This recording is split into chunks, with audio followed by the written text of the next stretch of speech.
Si tu as un chien et que tu rêves de voyager avec lui, t'es à la bonne place. Dans cet épisode, tu vas voir exactement comment j'ai fait pour voyager avec Windy, ma chienne, en cabine d'avion. Des préparatifs avant l'aéroport jusqu'à notre arrivée à destination. Je te partage aussi toutes mes meilleures astuces parce que voyager avec son chien en avion, si t'es pas prêt, ça peut vite virer au cauchemar. Ça fait plus de 5 ans que je voyage à temps plein avec Windy. On vit sur un voilier, on a traversé des frontières, franchi des douanes, des aéroports, toujours ensemble. Mais crois-moi, il faut être bien préparé pour faire prendre l'avion à son chien avec succès. Même si tu n'as pas l'intention de voyager avec ton chien, cette vidéo va peut-être te donner le goût de le faire ou juste de voir comment ça se passe pour vrai. Avant même de réserver ton vol, tu dois vérifier certaines choses. En tout premier lieu, je valide si mon chien peut voyager facilement dans le pays en question sur www.pettravel.com. Je lis et relis toutes les exigences d'entrée. J'évite généralement les pays avec une quarantaine ou avec des exigences difficiles à obtenir. Deuxièmement, je trouve une compagnie aérienne qui accepte les chiens sur ses vols. Je vérifie donc le site web de la compagnie aérienne et s'ils acceptent, je vérifie si c'est en cabine ou en soute. Windy, elle, pèse 12 livres, donc je la prends en cabine. Ensuite, je vérifie les conditions spécifiques de la compagnie aérienne, donc le poids maximal, la dimension du sac, le nombre d'animaux permis. Pour son sac de transport, j'avais vérifié sur le site d'Air France les dimensions, mais quand je suis arrivée au magasin, j'avais 2 choix de sacs. Puis un, je trouvais qu'il était vraiment trop petit pour Windy, c'était plutôt comme pour un chat, mais lui, il respectait les exigences. Tandis que l'autre était un peu plus grand. Donc, j'ai pris le sac qui était un peu plus grand. Donc, j'avais peut-être 1 cm ou 2 de plus sur la hauteur. Puis comme Windy est haute sur pattes, je trouvais que c'était mieux pour elle. Comme c'est un sac flexible, vous pouvez dépasser les limites un peu pour votre sac. Les places sont limitées pour les animaux sur les vols. Donc, j'appelle pour réserver sa place en cabine. Et non, ce n'est pas gratuit. Sur Air France, sa place à mes pieds dans l'avion m'a coûté 200 $ aller et 200 $ pour le vol de retour. Ensuite, il faut généralement aller chez le vétérinaire. Un certificat de santé est souvent demandé, daté de moins de 10 jours avant le départ. Ton chien doit avoir ses vaccins à jour, surtout celui de la rage. Donc, assure-toi que ton chien rencontre toutes les exigences pour éviter les surprises le jour du vol. Le sac de transport, c'est pas juste un sac, c'est son avion à elle. Il doit être confortable, approuvé par la compagnie et bien ventilé. J'ai pris le temps de laisser traîner son sac dans notre environnement quotidien, au moins 1 semaine avant le vol pour qu'elle s'habitue. Et je l'ai pratiqué tous les jours jusqu'au départ, en augmentant graduellement le temps qu'elle passait dans le sac. Le plus important, c'est qu'elle voit le sac comme étant positif, parce qu'elle y reçoit beaucoup de friandises et elle ne doit absolument pas avoir peur du sac. La journée du vol, tu peux ajouter une couverture ou un petit vêtement avec ton odeur dans le sac. Ça va beaucoup réconforter ton animal. Pour habituer mon chien dans sa cage, je lui donne sa portion de nourriture et dans sa cage. Pour qu'elle s'habitue à passer du temps dans son sac puis qu'elle associe le sac à de la nourriture à quelque chose de positif. Parce qu'elle est très gourmande. Ça m'aide. Ce qu'elle aime le moins, par exemple, c'est quand je porte le sac. Ça, elle aime vraiment pas ça, mais il faut qu'on le pratique parce qu'à l'aéroport, on flush la porte. Il est correct. Le jour du vol, assure-toi que ton animal mange, boive et fasse ses besoins avant de quitter ta maison. Arriver tôt à l'aéroport, ça prend plus de temps avec un animal. Tu devrais éviter de nourrir ton chien environ 6 heures avant le vol, pour éviter qu'il ait mal au cœur durant le vol et pour éviter les besoins pressants. Donc, on a préféré prendre un vol de nuit spécifiquement pour que ce soit plus facile pour Windy.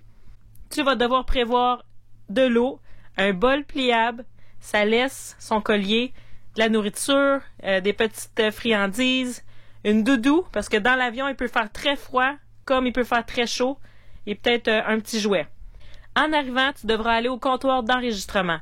Ils voudront vérifier tes papiers pour le chien ainsi que son sac de transport avant de te remettre ton billet.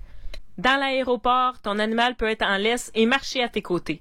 Certains ont même des endroits pour que les animaux puissent faire leurs besoins à l'intérieur une fois que la sécurité est passée. D'ailleurs, à la sécurité, tu devras prendre ton chien dans tes bras, car son sac, sa laisse et son collier doivent passer dans le scanner. Tandis que toi, tu passes dans le détecteur avec ton chien dans les bras.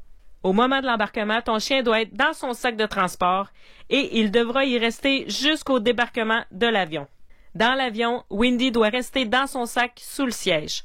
On l'encourage doucement, on lui parle, je lui donne des friandises, on la flatte, mais c'est interdit de la sortir.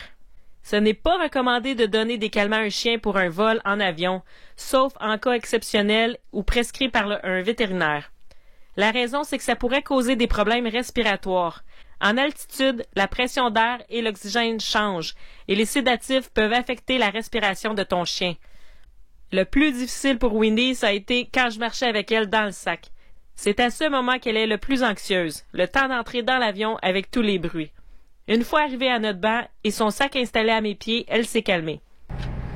On avait un long vol de 9 heures, des États-Unis jusqu'en France. Puis Windy a fait ça comme une pro.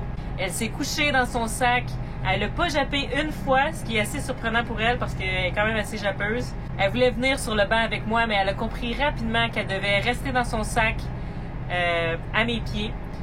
Puis aussi, si votre chien connaît la commande « reste », moi, ça m'a beaucoup aidé parce qu'elle a compris quand je lui disais « tu restes », elle savait qu'elle devait rester là. Puis ça l'a aidé, je pense, à comprendre qu'est-ce qui se passait.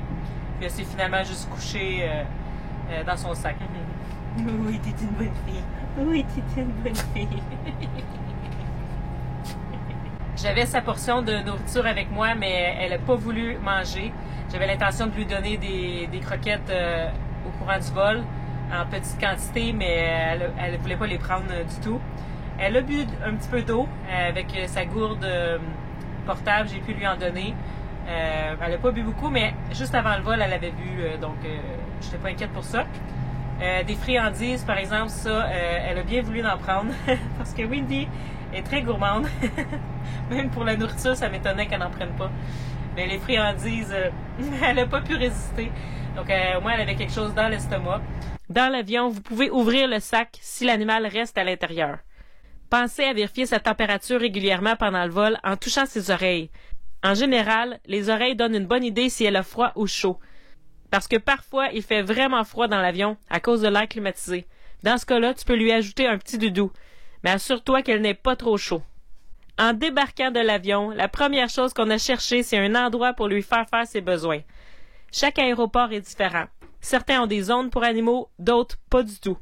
En arrivant en France, il n'y avait pas de zone pour animaux. Donc Windy a dû se retenir jusqu'au moment où on soit à l'extérieur de l'aéroport. Sinon, en arrivant en France, nous n'avons rien eu de spécial à faire pour Windy.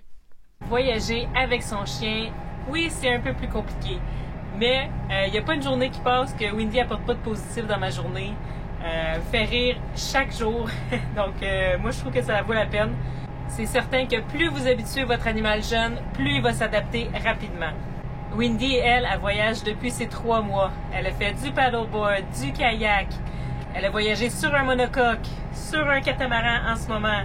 Elle a pris le bus, l'avion, le train, les tuk-tuk. Il n'y a pas un moyen de transport qu'elle n'a pas essayé. Elle est habituée qu'on lui fait faire toutes sortes de niaiseries.